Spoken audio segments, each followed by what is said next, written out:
اللہ تبارک و تعالیٰ کے نام سے شروع جو بڑا مہربان اور نہایت رحم کرنے والا ہے۔ شیخ محمد بن حسین بغدادی رحمۃ اللہ تعالیٰ علیہ فرماتے ہیں کہ ایک سال میں حج کے لیے گیا۔ ایک روز مکہ مکرمہ کے بازاروں میں پھر رہا تھا کہ ایک بوڑھا مرد ایک لونڈی کا ہاتھ پکڑے ہوئے نظر آیا۔ لونڈی کا رنگ بدلا ہوا، جسم دبلا تھا اور اس کے چہرے سے نور چمکتا ہوا دکھائی دیتا تھا اور نور کی روشنی ظاہر ہوتی تھی۔ وہ ضعیف شخص پکار رہا تھا کہ کوئی لونڈی کا طلبگار ہے، کوئی اس کی رغبت کرنے والا ہے، کوئی 20 دینار سے بڑھنے والا ہے۔ میں اس لونڈی کے سب عیبوں سے بری ذمہ ہوں۔ راوی کا بیان ہے کہ میں اس کے قریب گیا اور کہا قیمت تو لونڈی کی معلوم ہو گئی، مگر اس میں عیب کیا ہے؟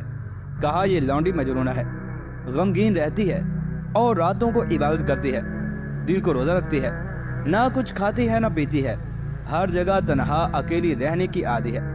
جب میں نے یہ بات سنی تو میرے دل نے اس لونڈی کو چاہا اور قیمت دے کر اس کو خرید لیا اور اپنے گھر لے گیا۔ لونڈی کو سر جھکائے ہوئے دیکھا، پھر اس نے اپنا سر میری جانب اٹھا کر کہا، اے میرے چھوٹے مولا، خدا تم پر رحم کرے، تم کہاں کے رہنے والے ہو؟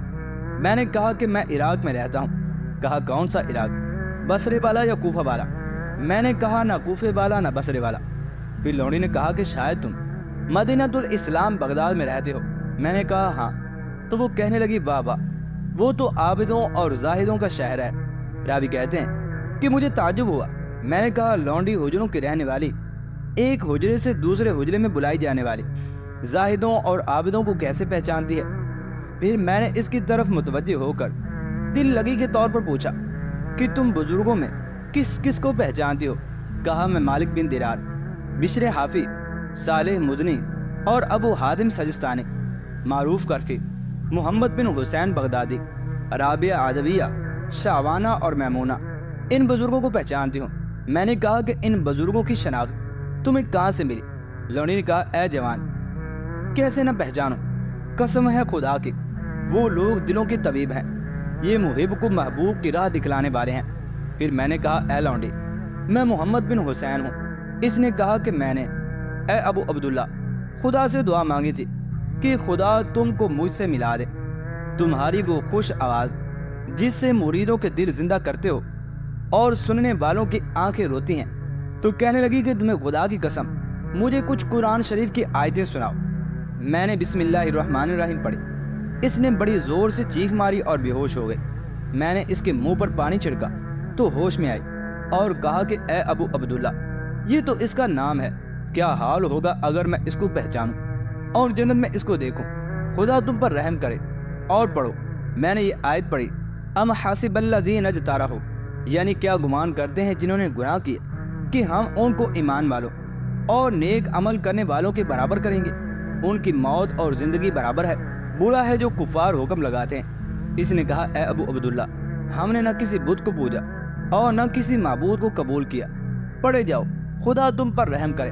پھر یہ میں نے آیت مبارکہ پڑھی، انا اعددنا للظالمین نارا، یعنی ہم نے ظالموں کے واسطے آگ تیار کر رکھی ہے، ان کے گرد آگ کے خیمے ہوں گے۔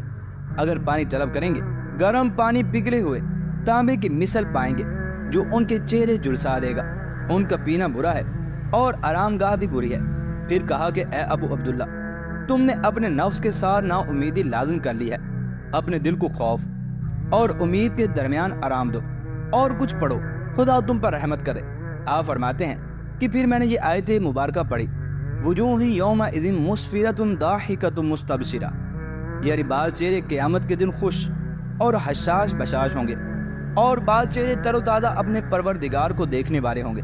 پھر کہا کہ مجھے اس سے ملنے کا شوق کتنا زیادہ ہوگا جس دن وہ اپنے دوستوں کے واسطے ظاہر ہوگا۔ اور پڑھو، خدا تم پر رحم کرے۔ آپ فرماتے ہیں کہ پھر میں نے پڑھا، یطوف علیہم ولدان مخلدون، یعنی کہ لڑکے جو ہمیشہ رہنے والے ہیں، جنت والوں کے لیے ہاتھوں میں کوزے اور لوٹے اور شراب کے پیالے لیے ہوئے گھومیں گے۔ نہ پینے والوں کا سر پھیکا ہوگا اور نہ وہ بہکیں گے۔ پھر وہ کہنے لگی کہ اے ابو عبداللہ، میں خیال کرتی ہوں کہ تم نے حور کو پیغام دیا ہے، کچھ ان کے حق مہر کے لیے بھی خرچ کیا ہے۔ میں نے کہا اے لونڈی، مجھے بتا دے وہ کیا چیز ہے، میں تو بالکل مفلس ہوں۔ کہا شب بیداری اپنے اوپر لازم کر لو اور ہمیشہ روزے رکھا کرو اور فقیروں اور مسکینوں سے محبت کرتے رہو۔ پھر وہ لونڈی بے ہوش ہو گئی۔ میں نے اس کے چہرے پر پانی چھڑکا تو ہوش میں آئی، پھر دوبارہ مناجات پڑھتے پڑھتے بے ہوش ہو گئی۔ میں نے پاس جا کر دیکھا تو وہ مر چکی تھی۔ مجھے اس کے مرنے کا بڑا صدمہ ہوا۔ پھر میں بازار گیا تاکہ اس کے کفن دفن کا سامان لاؤں۔ واپس آ کر کیا دیکھتا ہوں کہ وہ کفنائی ہوئی، خوشبو لگی ہوئی ہے اور جنت کے 2 سبز جوڑے اس پر پڑے ہیں۔ کفن میں 2 سطروں میں لکھا ہے لا الہ الا اللہ محمد رسول اللہ، اور دوسرے پر الا ان اولیاء اللہ لا خوف علیہم ولا هم یحزنون۔ میں نے اپنے دوستوں کے ساتھ اس کا جنازہ اٹھایا اور نماز پڑھ کر دفن کر دیا۔ اس کے سرحانے میں نے سورہ یاسین پڑھی اور حجرے میں غمگین روتا ہوا واپس آ گیا۔ پھر 2 رکعت نماز پڑھ کر سو رہا تھا کہ خواب میں دیکھا کہ وہ لونڈی بہشت میں ہے اور جنتی حلے پہنے اور زعفران زار کے تختے میں ہے۔ سندس اور استبرق کا فرش ہے، سر پر تاج مرصع موتی اور جواہرات ٹکے ہوئے ہیں، پاؤں میں یاقوت سرخ کی جوتی ہے جس سے عنبر و مشک کی خوشبو آ رہی ہے۔ اس کا چہرہ آفتاب و مہتاب سے زیادہ روشن ہے۔ میں نے کہا اے لونڈی ٹھہر، کس عمل نے تجھے اس مرتبے پر پہنچایا؟ کہا فقیروں مسکینوں کی محبت، کثرت استغفار اور مسلمانوں کی راہ سے ان کو ایذا دینے والی چیزیں دور کرنے سے مجھ کو یہ مرتبہ ملا ہے۔ چنانچہ شیخ عبد الواحد زیدی رحمۃ اللہ تعالی علیہ فرماتے ہیں کہ ایک دفعہ میری پنڈلی میں درد ہو گیا تھا، اس کی وجہ سے نماز پڑھنے میں بڑی تکلیف ہوتی۔ ایک رات جو نماز کے لیے اٹھا تو اس میں سخت درد ہوا اور بمشکل نماز پوری کر کے چادر سرہانے رکھ کر سو گیا۔ خواب میں کیا دیکھتا ہوں کہ ایک حسینہ جمیلہ لڑکی جو سراپا حسن کی پتلی تھی، چند خوبصورت بنی ٹھنی لڑکیوں کے ہمراہ ناز و انداز کے ساتھ میرے پاس آ کر بیٹھ گئی، اور دوسری لڑکیاں جو اس کے ہمراہ تھی اس کے پیچھے بیٹھ گئیں۔ ان میں سے ایک سے اس نے کہا کہ اس شخص کو اٹھاؤ، مگر دیکھو کہ بیدار نہ ہونے پائے۔ وہ سب کی سب میری طرف متوجہ ہوئیں اور سب نے مل کر اٹھایا۔ میں یہ سب کیفیت خواب میں دیکھ رہا تھا۔ پھر اس نے اپنے خواصوں سے کہا کہ اس کے لیے نرم بچھونے بچھاؤ اور اپنے اپنے موقع سے تکیے رکھ دو۔ انہوں نے فوراً 7 بچھونے اوپر نیچے بچھائے کہ میں نے عمر بھر کبھی ایسے بچھونے نہیں دیکھے تھے۔ پھر اس پر نہایت خوبصورت سبز رنگ کے تکیے نصب کیے۔ پھر حکم کیا کہ اسے اس فرش پر لٹا دو، مگر یہ دیکھو کہ یہ جاگنے نہ پائے۔ مجھے انہوں نے اس بچھونے پر لٹا دیا اور میں انہیں دیکھتا تھا اور سب باتیں بھی سنتا تھا۔ پھر اس نے حکم دیا کہ اس کے چاروں طرف پھول پھلواری رکھ دو، اور انہوں نے سنتے ہی طرح طرح کے پھول رکھ دیے۔ پھر وہ میرے پاس آئی اور اپنا ہاتھ میری اسی درد کی جگہ پر رکھا اور ہاتھ سے سہلایا۔ پھر کہنے لگی کہ کھڑا ہو، نماز پڑھ، حق تعالیٰ نے تجھے شفا دی۔ اس کا یہ کہنا تھا کہ میری آنکھ کھل گئی۔ میں نے آپ کو بھلا چنگا پایا، گویا کبھی بیمار ہی نہ تھا۔ وہ دن اور آج کا دن پھر کبھی بیمار نہ ہوا، اور میرے دل میں اب تک اس کے کہنے کی کہ اٹھ کھڑا ہو، نماز پڑھ، حق تعالیٰ نے تجھے شفا دی، لذت و حلاوت موجود ہے۔ اور ایک سالے نے اللہ تبارک و تعالیٰ کی 40 سال عبادت کی۔